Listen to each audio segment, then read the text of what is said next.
안녕하세요. 달팽이 주식 채널 신화부루입니다. 요새 또 분위기가 심상치 않습니다. 바람잘 날 없는 건 하루 이틀이 아니었죠. 오늘도 빠르게 공부해 보겠습니다. 오늘은 주말이라 시간도 여유가 있어서 영상에 자막도 한번 넣어봤어요. 저는 전업 유튜버가 아니라 평일에도 매일 넣어드리고 싶지만 먹고 살려면 일도 해야 하니까요. 재밌게 시청해 주시면 감사하겠습니다. 첫 번째 소식입니다. 미국의 부채 한도 우려감이 계속 커지고 있습니다. 실제로 시장이 심각하게 받아들이고 있죠. 미국의 부채 한도는 미국 정부가 빌릴 수 있는 최대 금액이에요. 다들 신용카드 쓰시죠? 신용카드 한도액이랑 똑같다고 보시면 되는 거거든요. 현재 미국의 부채 한도는 31조 4천억 달러예요. 그리고 거의 근접해 버렸죠. 기축통화국인 미국이란 나라가 부채를 갚지 못한다? 실제로 이런 일이 일어난다? 전 세계 시장은 재앙을 겪게 될 겁니다. 그런데 말입니다. 미국의 재무장관인 제닛 옐런이 이런 말을 했었어요. 최근에 6월 1일까지 미국이 돈을 갚지 못한다면 디폴트 가능성이 있다고. 디폴트가 뭐예요? 국가 규모의 채무 불이행을 의미하는 거예요. 채무에 대한 원리금을 갚지 못하게 되면요, 개인은 파산을 하는 거고요, 회사는 부도가 나는 거고요, 그 규모가 국가라면은 디폴트가 되는 겁니다.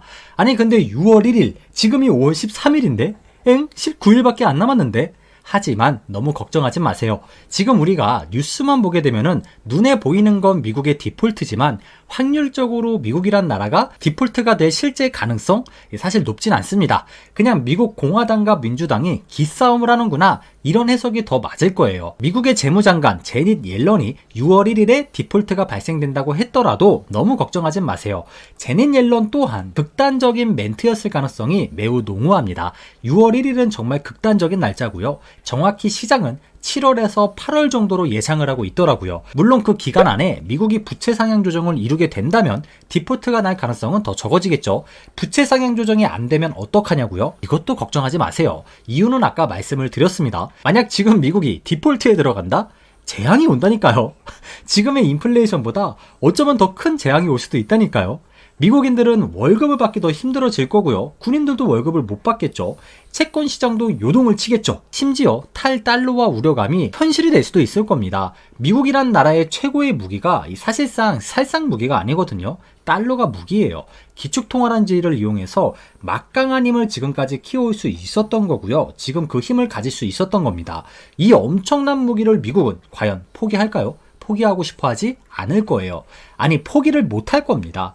만약 미국이란 나라가 디폴트가 된다, 그래서 탈달러화 현상이 가속화된다, 이러면 또 문제가 하나 있죠. 지금으로선 더 상상할 수조차 없는 어마어마한 인플레이션이 다시 한번 폭풍우처럼 몰아칠 수 있을 거예요. 지금 제가 한 말들은 극히 일부분에 지나지 않을 겁니다. 더하면 더했지 과하지 않다는 거예요. 하지만 다시 말씀드리고 싶어요. 미국이 디폴트가 될 가능성은 매우 적다고. 그런데 시장은 벌써부터 지레 겁을 먹고 있죠. 혹시 모를 부채 한도 조정 실패하는 거 아니냐, 이런 걸 염두에 놓고 위험자산 회피 현상이 나타나고 있다니까요.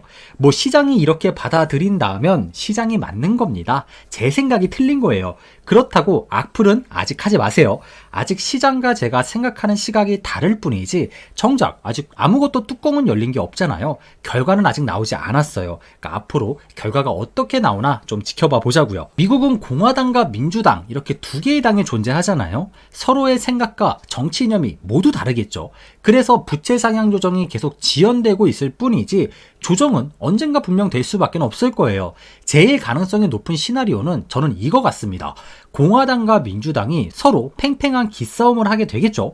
하지만 디폴트는 막아야 하니까 합의가 이루어질 수밖에 없을 거예요. 대신에 그 합의가 조금 늦어지느냐, 생각보다 조금 더 빨라지느냐, 이 두 가지 중 하나 같은데, 공화당은요, 자신들이 원하는 모든 것을 얻을 수는 없겠지만요, 일부의 지출 삭감을 통해서 부채 상한선을 높여줄 것 같긴 해요. 근데 벌써부터 눈에 선하지 않나요? 사실 이런 부채 한도를 놓고 기싸움을 했던 게 한두 번은 아니었잖아요. 분명히 한 번에 확 안 올려주고 임시 방편 정도로 아주 살짝만 올려줄 가능성이 저는 매우 높을 것 같아요. 미국의 디폴트가 앞으로 몇 달은 더 버틸 수 있을 정도로 조금만 올려줄 가능성이 높다라는 거죠.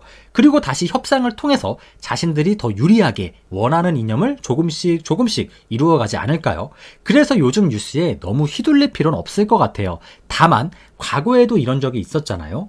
때는 바야흐로 2011년 막판에 부채 한도를 상향 조정했는데도 미국의 국가신용등급이 한 단계 낮아졌던 사건, 이런 일이 실제로 있었어요. 하지만 너무 걱정하지 마세요. 미국 시장이 미국 시장 했습니다. 결국 모든 우려감을 불식시키고 달러의 위상은 다시 올라갔고요. 미국 증시 역시 단기적인 충격만 있었을 뿐 장기적으로는 끄떡이 없었습니다. 만약 미국이란 나라가 아니라 다른 나라의 신용등급이 내려갔었다면 그 파장은 더 엄청났을 텐데 미국이란 나라는 굉장한 선방을 보여줬다는 거죠. 이게 바로 달러의 힘인 것 같아요. 그래서 부채 한도 상향 조정은 이루어질 가능성이 더 높은 거고요. 결국 이런 걸 보면은 미국 시장에 장기 투자를 꼭 해야 하는 이유가 아닐까요? 마지막으로 우리가 돈을 벌 수 있는 시간은 대체 언제 오느냐? 사실 제일 중요한 부분이죠. 미국의 피벗에 대해서, 앞으로의 금리 인하에 대해서 같이 한번 생각해 보자는 거예요. 주식, 부동산, 암호화폐 모든 투자자들이 참고해 보셨으면 좋겠습니다. 미국이 금리를 결정하는 회의, FOMC 회의죠. 이 회의가요, 이제 또 다음 달 한 14일인가? 6월 14일에 예정이 되어 있어요. 금리를 더 올리느냐 내리느냐 아니면 동결하느냐, 한 달 뒤에 또 판이 벌어진다는 거죠. 저는 어렵게 말하는 걸 싫어합니다. 같은 말이라도 쉽게 하면 좋잖아요. 제가 정말 쉽게 정리해 드릴게요. 현재의 미국 금리요, 5.25%입니다. 만약 다음 달 미국이 금리를 올리지 않고 금리 인상을 멈추게 된다면, 동결을 한다면 실제로 미국이 피벗 단계에 들어갔다는 걸 우리 모두는 인정해야 한다는 거예요. 금리 인하는 안 되더라도 동결을 한다는 것 자체가 피벗을 의미한다고 볼 수 있거든요. 이거 하나만 꼭 기억해 주세요. 금리 인하, 피벗도 단계가 있어요, 여러분. 역사적으로도 그래요. 2단계는 금리를 동결을 해요. 금리의 속도를 늦추는 단계죠. 그리고 마지막 3단계가 우리 모두가 원하는 금리 인하입니다. 자, 생각해 보자고요. 현재는요, 말도 안 되게 금리가 높은 상황이죠. 왜? 인플레이션 때문에 10번 이상 연속적인 금리 인상이 튀어나왔다는 거예요. 만약 다음 달 회의에서 금리 인상이 멈춘다? 동결이 된다? 지금까지 1년 이상의 금리 인상이 있어 왔고요. 어찌 보면 처음 있는 금리 동결이거든요. 처음이라는 거죠. 충분히 시장에 거품이 낄 가능성도 있을 거예요. 금리 흐름의 제일 중요한 지표가 CPI예요. 이번 주 CPI 꽤 괜찮게 나왔습니다. 사실 더 떨어져 주길 바랬는데 4.9%로 나쁘지 않게 발표가 됐었죠. 하지만 이게 중요하진 않습니다. 너무 매몰될 필요가 없어요. 왜? 어차피 다음 달 FOMC 회의 직전에 또 한 번 CPI 지표가 나오게 되거든요. 미국은 당연히 뜨끈뜨끈한 최신 지표를 참고하지 이번 주에 나온 CPI엔 그다지 신경을 쓰진 않을 겁니다. 그만큼 다음 나올 CPI는 정말 중요하다고 볼 수 있다는 거예요. 적어도 다음에 나올 CPI 지표가 지금보다 더 나쁘지만 않다면 연준은 충분히 금리 동결을 선택할 가능성도 있을 거예요. 이제부턴 금리를 함부로 올리는 게 부담으로 다가올 수도 있으니까요. 물론 다음 회의가 아니라 다다음번 회의에서 금리 동결이 나올 가능성도 배제할 수는 없습니다. 하지만 오늘 영상에서는요, 이것만 꼭 기억해 주세요.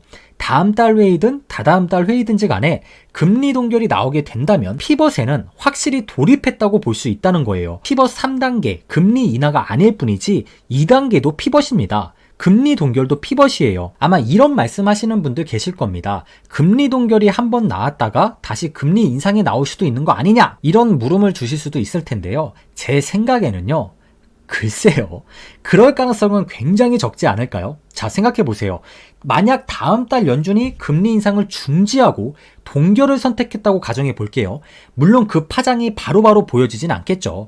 분명 경제에 뭔가 잘못되어 가고 있다는 느낌은 금리 동결이 나오고 나서 몇 달 뒤에 받게 될 거예요. 근데 그때 가서 과연 연준이 우리 생각이 틀렸습니다.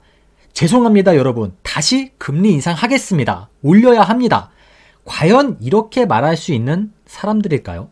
글쎄요, 그럴 가능성은 굉장히 적다고 보고 있어요. 만약 연준이 이런 행태를 보이게 된다면요, 달러의 위상이 지금처럼 유지될 수가 없을 겁니다. 달러의 위상이 이게 곧 미국의 힘이잖아요. 연준의 명성은 땅바닥에 떨어질 거고요. 그래서 전 세계 경제는 더 혼란에 빠질 수밖에 없을 거예요.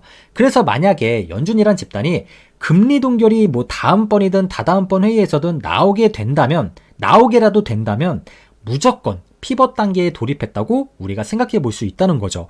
그리고 우린 머지않아서 피벗 3단계 금리 인하를 맞게 될 가능성이 높을 거고요. 그만큼 연준에게도 금리 인하뿐만이 아니라 금리 동결이라는 선택도 매우 매우 중요한 결정이 될 거예요. 요즘 유튜브로 보다 보면 두 가지 전망이 제일 많더라고요. 금리 인하가 되면 증시가 폭락한다. 또 하나의 전망이 금리 인상이 계속되고 증시가 폭락한다.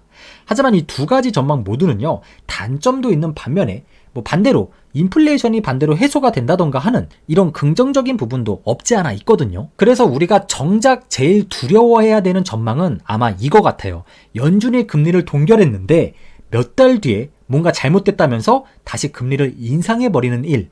이건 진짜 시장에 엄청난 충격을 줄 수 있을 겁니다. 그래서 연준도 금리 인하뿐만이 아니라 금리 동결이란 선택지도 정말 신중히 결정하게 될 거예요. 신중히 결정하는 것만큼 피벗에 대한 기대감도 이 동결이란 선택지 하나만으로도 높아질 수 있는 거고요. 지난주 영상에서 말씀을 드렸어요. 연준과 시장은 현재 다른 생각을 가지고 있다고. 연준은 올해 안에 금리 인하가 없다고 했고요. 시장은 9월 안엔 금리 인하가 될 거라고 80%가 예상을 하고 있습니다. 서로의 입장차가 달라요. 어찌 보면 시장이 너무 낙관적이라고 볼 수도 있을 거고요. 그래서 지금 시장이 헷갈리는 겁니다. 자, 이 모든 내용을 종합해 보자고요. 그럼 이런 결론이 나오게 되거든요. 결론이 아니라 추측해 볼 수 있다는 거죠. 첫 번째, 연준도 금리 동결은 무조건 신중하게 선택할 것이다. 곧 금리 동결도 피벗의 2단계로 생각해 봐도 좋다. 두 번째가요, 시장의 관점으로는 올해 9월 안에는 피벗 단계에 돌입할 가능성을 아주 높게 보고 있다.